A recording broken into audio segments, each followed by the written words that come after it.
So jumping straight into these 14 verses, we look at this first verse. He went into the house of one of the rulers of the Pharisees to eat bread on the Sabbath. That they watched him closely. So what's important to see here is who were they, the Pharisees? We need to understand these people, what they were doing. And these are the Jewish religious people. They were a separate people, and they took pride in this. They literally called themselves the set apart ones because they were uniquely devoted to following everything that God said in his law and everything that God put forth in the Old Testament. And some of them actually had the audacity to think that if they could just keep the law perfectly for one whole day, that they would usher in the Messiah, that God the Father would send the Messiah if they could just follow the law perfectly for one day. And the ironic and tragic thing about it is that the actual Messiah, Jesus Christ himself, is standing there before them. Not because of anything that they did, but because of God's love for humanity. And they completely miss it. They tried to please God enough to send the Messiah, but they didn't actually want to please God. And we talked about that in our study, the commandments of men, and how the Jewish people went from understanding that they were set apart and out of worship and adoration for God, wanting to live a different life and wanting to obey God because they are a set apart people. And they flipped it upside down.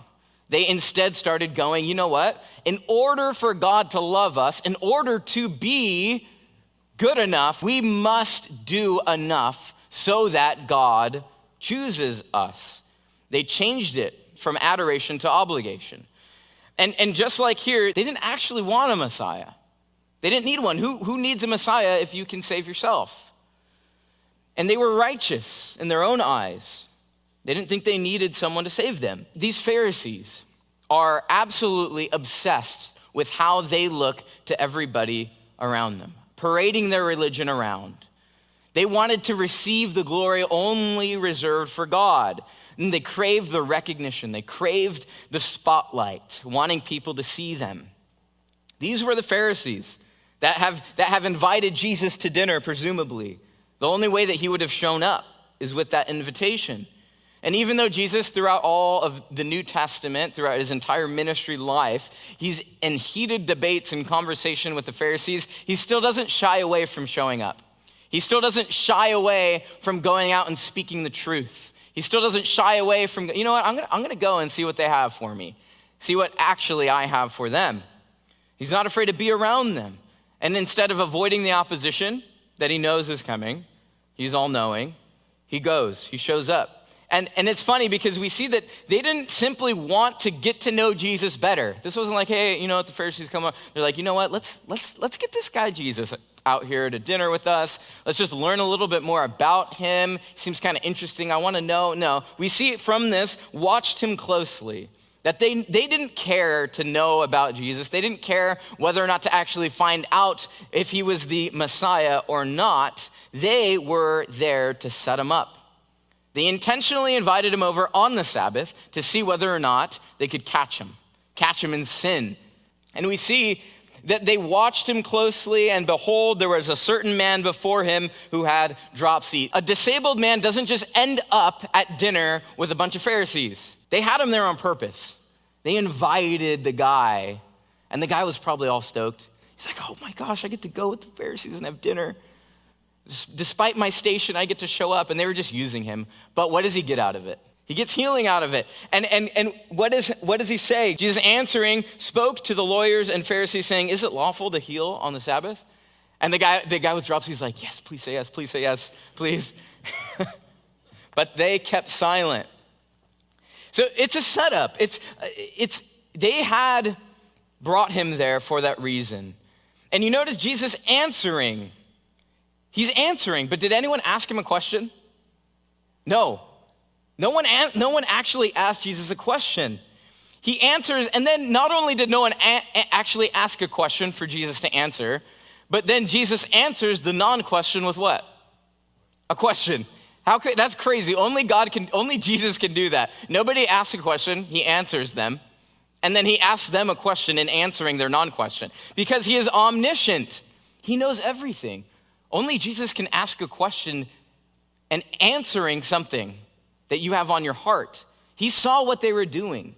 They didn't need to say a word. He's responding not to any verbal confrontation, but to the condition of their hearts. But they kept silent, and he took him and healed him and let him go. That's it. That's the only healing. It seems like such an underplayed healing.